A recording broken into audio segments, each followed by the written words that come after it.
Welcome to the Well Worship Man podcast, where men come to build unshakable presence, become the rock in their relationship, and shape a legacy that lasts beyond their years. Here, we explore the path to mature masculinity through humble power, daily devotion, and unwavering integrity. Hey, baby. Hey, baby. What are we talking about today? We are going to talk about the difference between honesty and transparency within a partnership. Okay, so for those who have not ever heard of this concept, how would you start explaining the difference between the two? Yeah, I think first, most people hear honesty and transparency and they think those both sound like two good things that should be present in a partnership. And that's exactly right. But when we talk about honesty in this frame, honesty is reactive. Like you ask me a question and I tell you the truth. Even if I've known this truth and I've been carrying it for some time, I don't tell you until you ask. Transparency is proactive. Instead of carrying a secret or hiding something, I come straight to you immediately and tell you without you having to prompt me to do it. And as you're explaining these two concepts, I'm thinking about, honesty is offering a truth, when you're asked.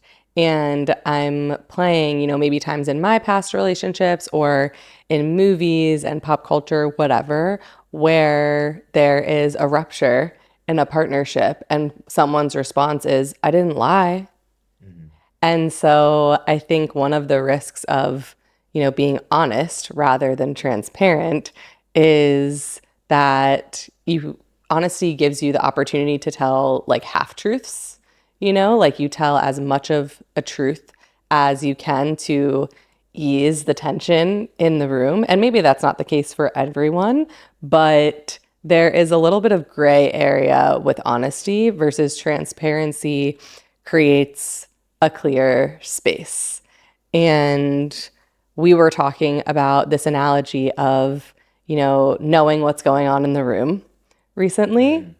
And honesty is I trip over something and you turn a light on in the corner to show me maybe what I tripped over. But transparency is you telling me the layout of the room before I even enter it. So I'm wondering if you could tell us more about that. Yeah, transparency is keeping the room well lit. As the man, your woman knows where all of the walls are, all of the boundaries are, where all of your emotions can get touched, your needs, your desires. All of that is on the table so that your woman knows how to navigate in your field. She knows how you want to be loved. She knows how you want to be spoken to. She knows what makes you reactive and the parts of you that are still hard to bring forward. And it's so much easier for her to navigate. So this is a win-win for everybody. Although transparency in the moment, I'm going to say this uncomfortable truth. I don't really have to because she hasn't asked me, creates a better environment for both people to thrive within the partnership. And, there's different ways that this can present itself in partnerships. So I'm thinking about when people are having ruptures about honesty versus transparency, a lot of times it's coming up in, misaligned partnerships as jealousy of someone else that a partner has spoken to or followed on Instagram or had an interaction with. But it can also come up with finances, or like you're alluding to, it can also come up with just someone having an emotional process and not sharing it. And then there's a rupture because they weren't cared for the way they needed to be, but no one knew that the care had to be provided. And so I am curious maybe about your evolution of this understanding of honesty versus transparency, because I think as our relationships evolve, the relationships that I had 10 years ago, the conflict between honesty and transparency were these more egregious experiences where someone was upset or jealous, or there was like something really loud in the room that anyone could have pointed to and said, this is an issue. And as we evolve, there seems to be more subtlety of, okay, this Hmm. small thing was in the room, but Yeah. it doesn't make it less important to be transparent about. Yeah, and I just want to say that honesty is important too. It's the bare minimum for a healthy partnership. And yeah, my path with honesty and transparency is that in each subsequent relationship, I brought more to the table. And part of that is my evolution. And then part of that is also the safety that was created by each subsequent partner. It's really interesting that as I developed the skill and the willingness to share more about my internal world, I attracted partners who were able to hold it. To where now, today, with you, it's like I bring everything to the table, or as much as I'm able to, because I know that we are going to benefit from each of us knowing where I'm at emotionally. And so, kind of the progression is,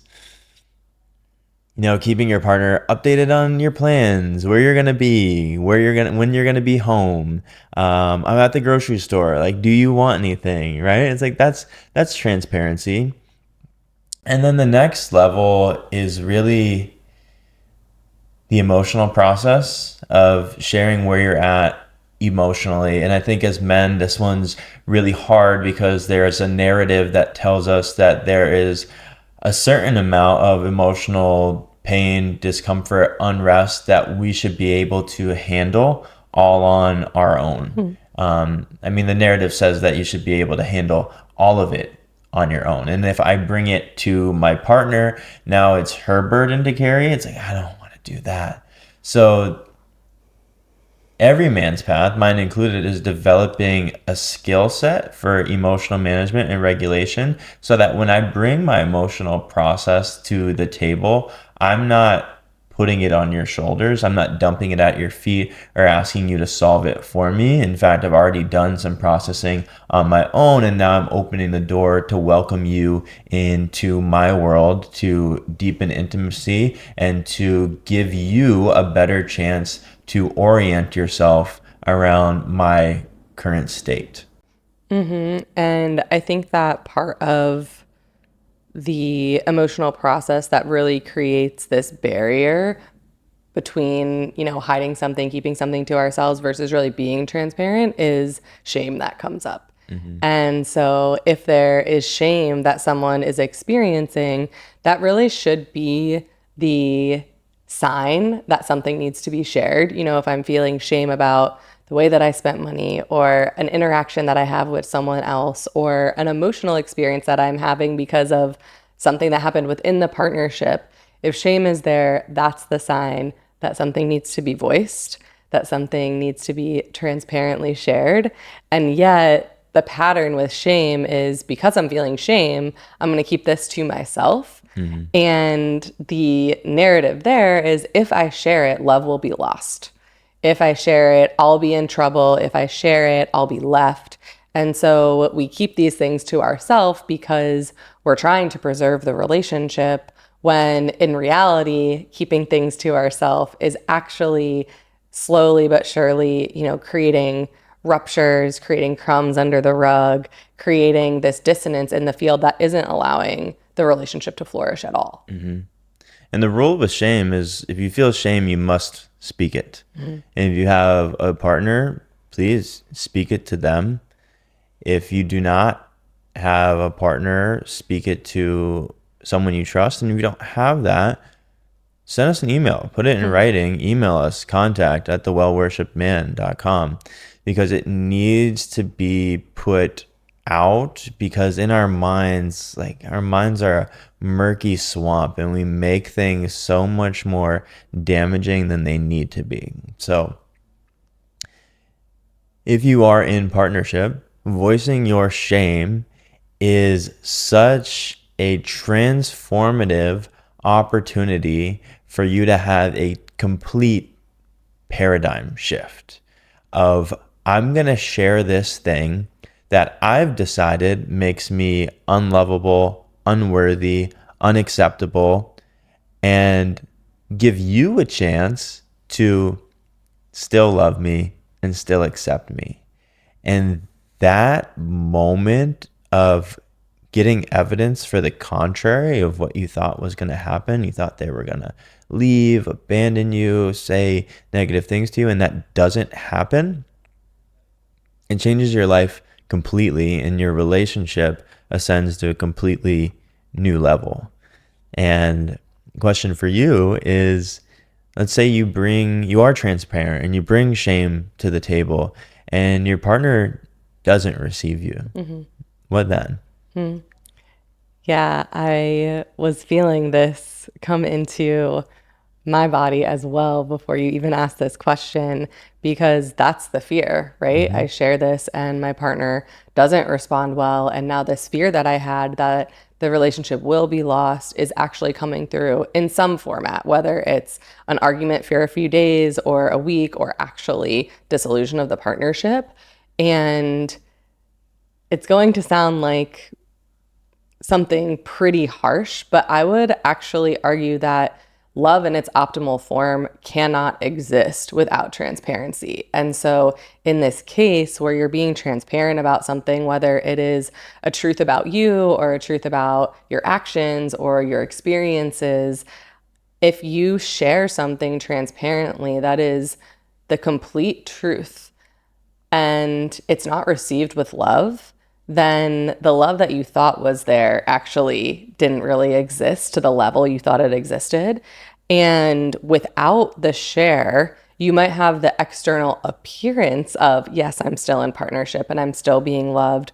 But actually, what's being loved is this facade that you are presenting with. You know, you are being loved for the person that you are showing up as instead of the person Mm. you are. And that relationship is doomed to fail in the end, no matter what, whether it is resentment over time or cheating over time Mm-hmm. or just general unhappiness or actually the relationship falling apart. But it's like the relationships that are sustained are the ones where each person knows with certainty, I am fully loved for who I am, no matter what mistakes I make and no matter what I share in this room. And actually, you know, for the things that I share that I'm ashamed of and vice versa, there's even more love and trust created in our partnership. And so it is scary to share transparently. It is scary to share those pieces that you're feeling shame or guilt about. Mm-hmm. And it really is up to each individual person to decide, okay, am I desiring a companion that I can just do stuff with and my fear is being alone?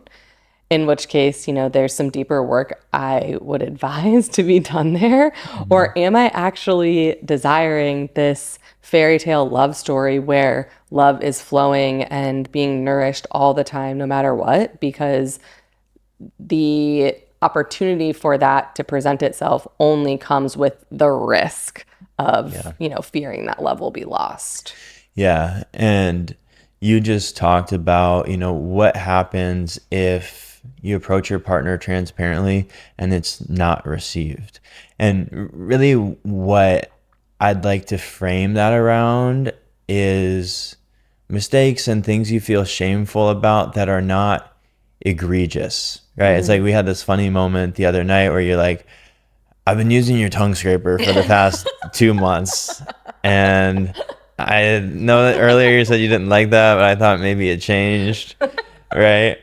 Or I'm like, I made eye contact with this girl at the gym 3 different times. Like, I feel weird about it. Like, I'm sorry, right? And it's like those things, they're uncomfortable to bring up, and they do provide portals to greater intimacy, but they're not egregious, right? So there's other circumstances where, if you're a guy listening to this and you're like, yeah, I cheated on my wife 2 months ago and I'm listening to you guys and I'm hearing that I need to bring it to her and then she needs to love me anyway, right? And it's like, no, when we talk about transparency, for the power of transparency and the clearing of shame and the deepening of intimacy to be there, you have to be transparent urgently, right? So it's not you swept a million things under the rug. There were these minor breaches and then they got bigger and bigger, and then you cheated on your wife and you think everything should be okay because she loves you.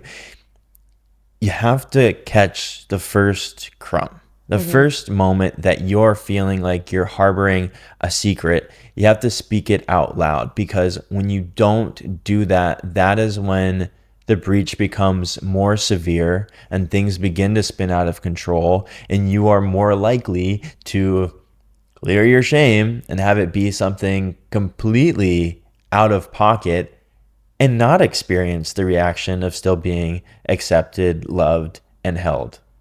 Yeah, and that's not to say that, you shouldn't be sharing once it gets to the level that there is something egregious. It's like as soon as you realize that something should have been shared, it needs to be shared.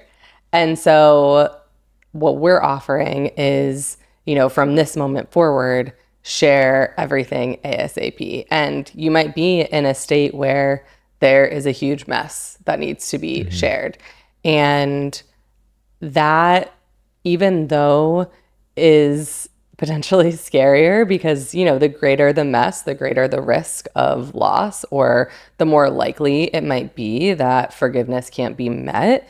That's not really the root of the issues in the relationship, and so if you are actually desiring repair in your relationship at whatever phase you're at, only through the share is repair ever going to be possible. Otherwise, the mess will continue to grow and grow. And so wherever you are, whether it's a small crumb or someone's cheated or someone is like millions of dollars in debt, it's like the sooner you can share, the better. And without the share at all, there's no invitation to clear. And then it's up to both of you to have the conversation. Okay, is this something we can work on and try to clear? Yes or no? Yeah. And if not, then it's time to go through the grieving process. And that will be hard. But the only way to move forward into a life where you feel that you are living in integrity and you're living in truth and you can be loved for all that you are is to start. And that ability to say, I made a mess. I can't clean it up alone. I'm sorry that I brought you into this. If you have made a legitimate mess, infidelity in any way, and John Delaney describes infidelity as anywhere that you're hiding in your relationship, whether that's physical cheating or otherwise, bringing that to the table, it's like you must bring it to the table. If you love your partner or have ever loved them, you must bring it to the table, and to your best ability, you must detach from the decision that they make. They can say, yeah, I'm going to help clean this up with you. Or no, like, it's your mess. Be in it. I'm out. You have to be okay with either of those outcomes. And you're going to feel better longer term knowing that you were not a coward and that you were courageous, and that even though it was late, you were transparent. That's definitely part of this. It's really the choice. I mean, this exists in a lot of aspects of life. It's the choice of, do I want to feel a little bit of discomfort every single day for the rest of my life because I'm hiding this secret? Or do I want to choose to feel this discomfort more intensely in a condensed amount of time and set myself free for the rest of my life?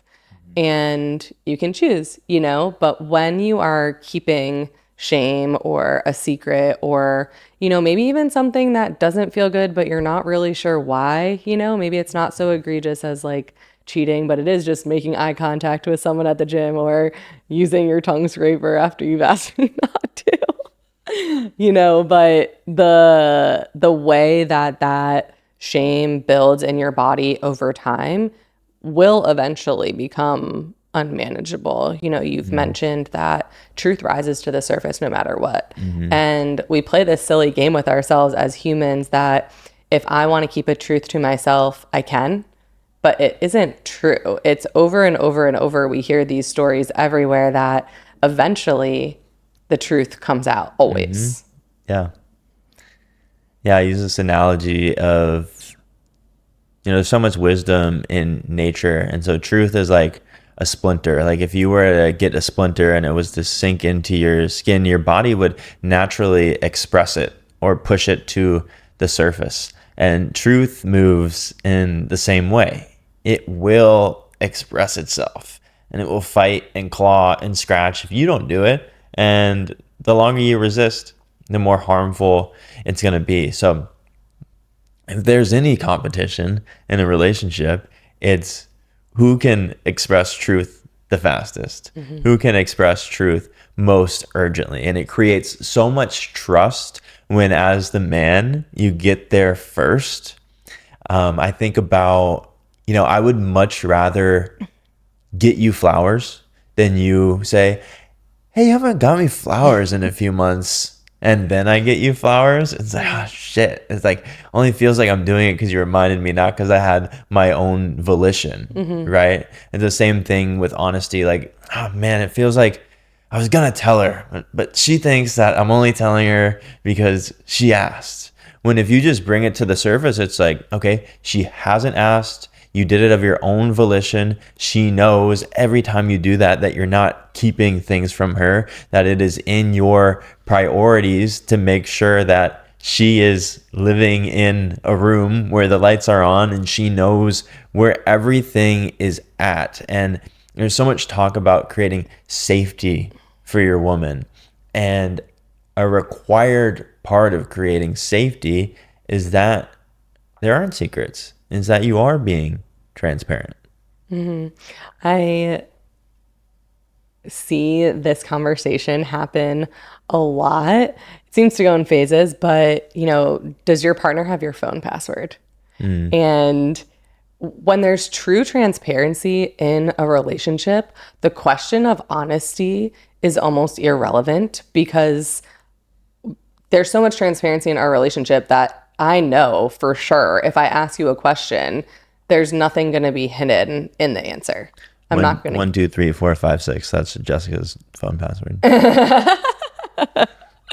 And so the more transparency that exists, the more you need to go through this fear process of, oh no, I'm going to have to share this thing that makes me feel uncomfortable.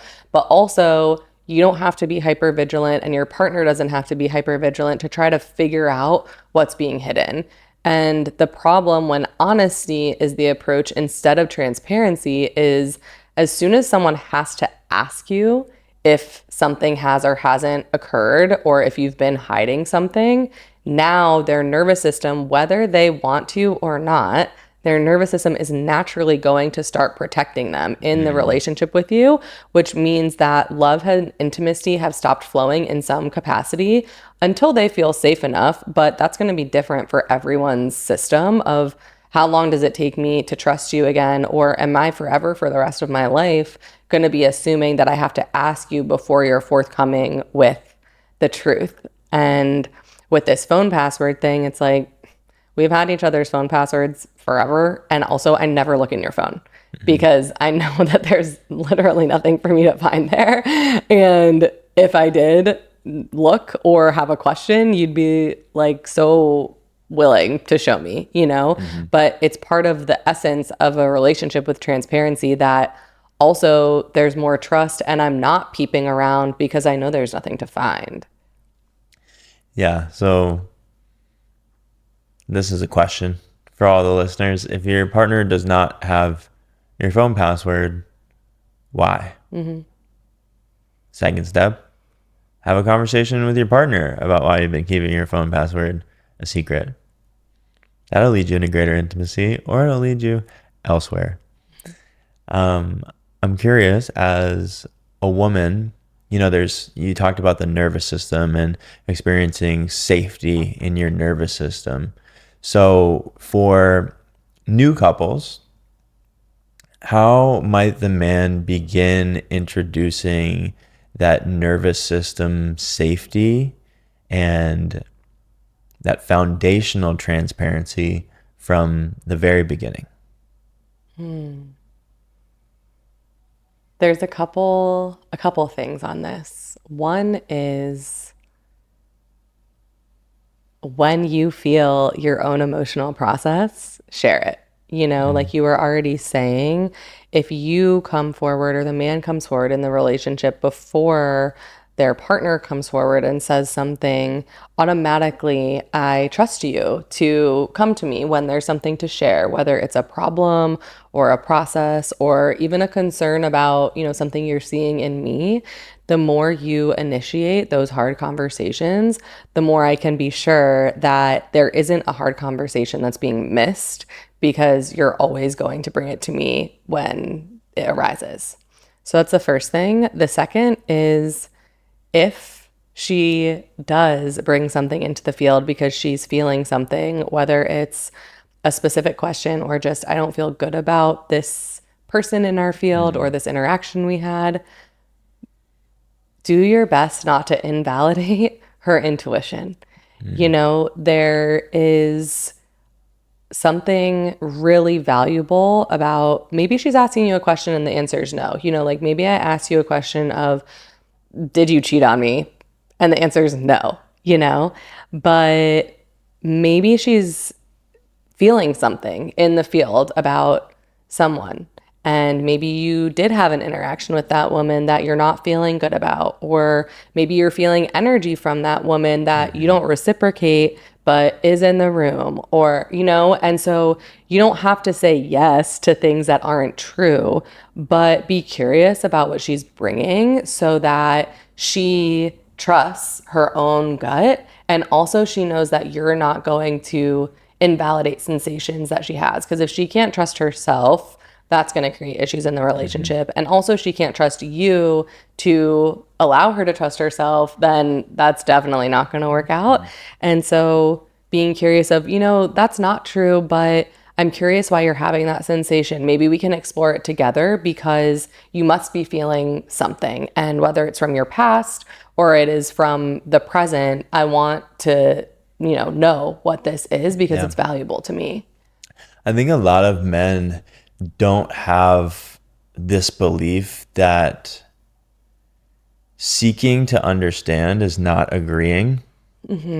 So if she brings something up and it's not true, a lot of guys immediately go on the defensive. How could you think that? Just really being staunch about clearing their name instead of seeking to understand why she is thinking that, right? It's not like you're crazy. There was probably a clue somewhere along the way that maybe she jumped to conclusions beyond that clue. But to your example of like, did you cheat on me? It's like, no, like I didn't. I'm a little bit confused, like why you would ask that. Can you tell me what started you down this thought process? Well, like I saw you at the party, like making eyes with this like other woman. Like, oh. And if you and lots of guys will be like, no, babe, like I don't know what you're talking about that interaction. Like I'm only for you. And maybe that's true. And maybe you were aware of some energy in this interaction, which is where you get to be transparent and say, like, you know what? Like that did happen. Not only did it happen, but I should have said something to you about that. And that would have been uncomfortable, but we wouldn't have ended up having this conversation where now she thinks that you hit a home run in the wrong ballpark and cheated. Yeah. And I think also a lot of people in that situation on both sides would even say, "Oh, that's not that big of a deal." Hmm. And I think this is something else that gets to create safety in all of these challenging conversations. It's like if you want to be in a relationship with the person seated before you, things that are a big deal to them now are a big deal to you. And if you don't like that they're a big deal, then it may not be the right fit. Yeah. Or you may need to build some skills. Yeah. The other part of this conversation is, we're talking a lot about men coming to their partnership with transparency, not just honesty, but how do they learn to receive transparency from their partner? Or how do they work with a partner who isn't honest or isn't transparent? Because the way that honesty and transparency is met feels just as important as offering it. Yeah. I think the first step to receiving transparency is gratitude, is understanding transparency not as an attempt to derail your partnership, but as an attempt to come into greater intimacy and for you to see to the core of who your partner is more clearly. So that's the first step, is even when it's hard, a great way to start to create safety for them, because they're probably really dysregulated bringing this hard thing to you, is thank you for bringing that to me. That must have been really hard. Step two is giving voice to your emotional experience. So after you thank them, I'm feeling kind of betrayed right now. And then maybe third is asking to understand more. And whichever partner is, more out of sorts, they probably get to go first. This piece of thanking someone for coming to you is really important. I sent you a post the other day on Instagram. I wish I could remember the person who posted it, but she was sharing actually about a father and a daughter dynamic and just saying, at 6, I went to my dad with, I spilled milk or something. And he said, I'm so glad you told me. And when you respond like that, it builds trust that it's safe for me to tell you. If when someone comes to you with transparency, you respond with attack, regardless of how that conversation goes, that teaches them consciously or unconsciously in the future that coming to you transparently is scary. And so this first piece that you're talking about where you receive the transparency with gratitude is important for the conversation at hand because it sets safety in the room in the present, but it's also a building block for the future so that in the future there is a pattern in the relationship that transparency is received. When it's not, the pattern then becomes, oh, this is reason I actually need to hide this because now the risk that I felt of this partner loving me less has already been proven once before. And so every time you say, I'm so glad you told me. I'm so glad you told me. Okay, let's talk through this. I'm so glad you told me. Every single time you say that is seeds, for the future for more and more transparency. So I think that's a really, really important piece. Yeah. Just get it out, even if it's through gritted teeth. Like, thank you for bringing this to me. And then later on, after you've cleared, dole out more words of affirmation and encouragement and positive reinforcement. Like, hey, that must have been really hard for you to bring up. I think you're so brave for doing that. And then your partner's like, Megan, I'm brave. Like that, I'm going to do that again next time it comes up. Yeah, we respond so much better to positive reinforcement. This is not a question. Humans and animals alike, positive reinforcement really fuels the fire. And I think that circle back that you're talking about is essential. I always feel like the conversations that we have when something is challenging, we're really good at working our way through it, but I don't feel fully settled until we come back to it later and you're like, "Wow, I love you so much. You're so Mhm. strong." And I really appreciate the way that you did that. It's like I really need that follow-up text, so to speak. Yeah. Yeah. And another tip for the listeners is it's like when your partner is bringing this thing to you, it's like I just get, I can just see the posture of someone bringing this up. It's like shoulders kind of rolled forward, eyes downcast, voice quiet. Is their mature adult has decided to bring this forward. The part of them that made this mistake or error is a little unskilled, immature child. It's their inner child. And so learning about your partner's childhood, of where they were dropped, of where they didn't receive the love that they wanted, of what they yearned for most but didn't receive, is going to allow you to develop more compassion for your partner overall and a Mhm. better chance that you can hold them in compassion where they are bringing something to you that you wish they didn't do. Yeah, and this offering of gratitude first and seeing them as a child for whom to have compassion for first will automatically create a bit more regulation, not only in the field and for them, but also in your own system. Hmm. It's really a pause, it's a pause to be in the heart space. And if I can allow myself to feel some empathy and some gratitude first, then when I do share, oof, gosh, this is making me feel angry, betrayed, unworthy, whatever that really harsh, loud emotion is that is kind of scary, I can share it from the heart, from Hmm. vulnerability instead of from attack, Hmm. because I've already created that as my foundation of what I'm feeling. Hmm.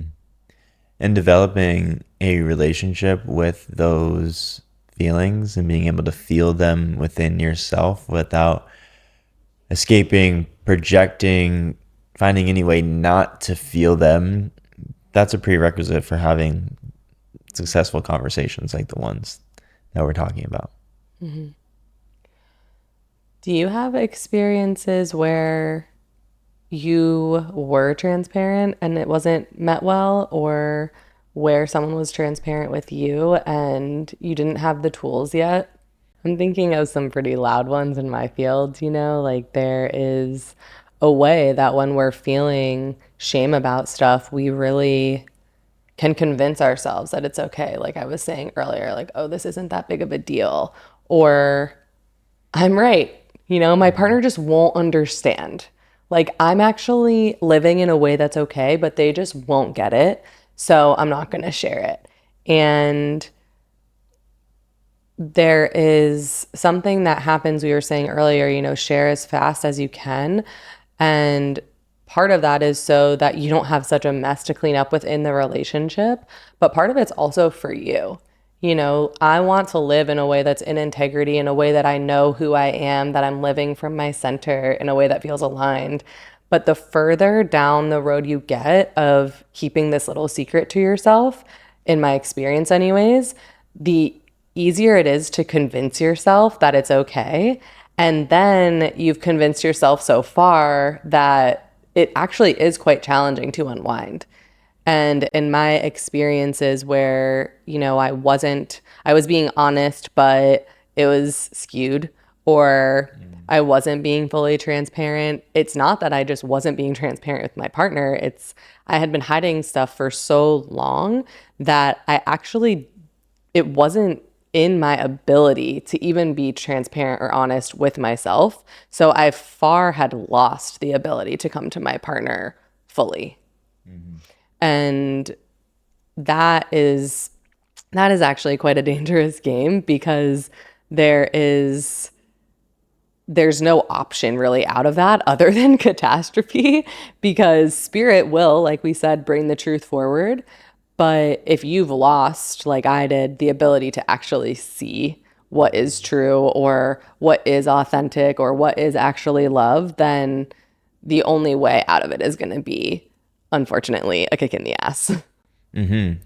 Yeah, there's truth wants to move through us, and the less that we allow it to, the more solid we become, the less love we can let in, the less vulnerability that we can put out, and it gets, I want to say easier to hide, but I think a better way to say it is it gets more natural to hide. It becomes more habitual. And earlier we were talking about it's not a big deal, right? And the more that we say it's not a big deal, the easier it becomes to say it's not a big deal for bigger and bigger deals, for things that are actually severe. And we're like, well, thing A, B, and C wasn't a big deal. Like this one might as well not be a big deal either. Let's just not talk about it. Yeah, it's like sweeping something under the rug is a gateway drug, basically, for sweeping everything under the rug. Yeah. And for this part of just like how it affects your own system, it's like you really are gaslighting yourself out of the truth.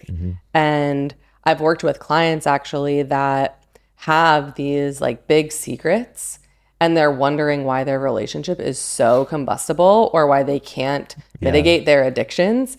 It's like your addictions are coping strategies. And if they are getting louder, it's because the shame or the guilt or the fear that you're feeling is unmanageable. Yeah. That's it. There's like no other reason that they would get loud other than you having emotions that are too loud to hold. Yeah. And so if you're not honest with yourself about, you know, what am I holding that my body is trying to numb through porn or Reddit or paying for sex or substances or food or whatever, then you're never going to be able to really resonate out of those addictive tendencies. And likewise, if you're holding this thing and your partner's always creating chaos, they are probably feeling something in the field that's off. They Yeah. don't feel safety. And so these toxic relationship cycles that people find themselves in, it's like if you are not showing up fully transparent and fully in integrity, the relationship has no option but to be quote unquote toxic because in those dynamics, everyone is functioning from survival. And if I don't feel safe because I'm feeling something in the field and you keep telling me there's nothing, there's nothing, there's nothing, then there's no way out of it. Yeah, men are great. You're talking about your clients and thinking about our clients. Men are great at convincing themselves that their lack of vulnerability doesn't matter, that it's not impacting their lives. And an easy way to just put the evidence right in front of their face is first the question of how long have you been keeping this thing a secret? When did it happen or when did it start? Okay, you know that happened then. What have you noticed about your physical intimacy with your partner before and after that started? And every time the physical intimacy has been dramatically impacted, reduced, become less pleasant for both parties. So, Yeah. Yeah. Or for the people that are in more combustible relationships, it's like the intimacy, the physical intimacy might be awesome, but the intimacy at large in the relationship is minimal. It's like the physical intimacy is only good because the emotional intimacy is completely floored. it's the Like only nothing time there. you feel connected is during physical intimacy. Yeah, exactly. Yeah. So, homework. Homework. For those of you who do not share your iPhone or Android password with your partner, understand first in yourself why. It may not be that you're hiding anything. It may just be that you're conditioned to hide, even if there's nothing. So understand that in yourself. Have a conversation with your partner about what that is. And depending on how that conversation goes, grant them access, not for them to use your phone, but for you to not be hiding anymore. So that's not going to apply to everybody, only to the people that are not sharing their passcodes. Homework part two is sit with what am I not sharing? So you've started with the phone password, but am I keeping something to myself that is creating a pile of shame or a pile of guilt within me? And we're talking about partnership usually on this podcast, but if you're not in partnership, or even if you are, notice if that exists in other relationships too. Partnership is really the loudest catalyst to work on these things, but it doesn't mean that we don't have, these wounds or these weaknesses in other relationships as well. And this comes up a lot, but a lot of times people are asking yes or no questions like, do you have something that you're hiding or not? And that usually isn't the best question, actually. Mm-hmm. And so, for the sake of this podcast, it's not, are you hiding something or not? It's, what have you been hiding? What have you not been being transparent with yourself or your partner about? And assume there is a crumb to find. If I knew what it was, what would it be? And just sit there, go on a walk and contemplate it for 20 minutes, journal for 20 minutes, and see what comes up. And then share it. Share it. Last homework assignment, race to the truth. If you're sensing something, speak it. You're leaving a social function. Hey, that thing that Becky said, I don't know if I'm off on this, but I can totally understand how that would have rubbed you the wrong way. Right? So speak into your sensing, not just the overt stuff. Begin to trust yourself. And you can frame it just like that. I could be way off on this, and I'm totally open to that. But I felt like maybe ... And you might be off most of the time. That's okay. But if you're right a couple of times, 3 times, man, your woman is going to open up so much because she understands that you are perceiving potential threats to your union in ways that maybe she's not, or maybe in ways that she's deemed as innocuous or unimportant, right? So race to the truth, speak to your senses, be open to being wrong, and preface it with, I could be way off on this, but this is what I think.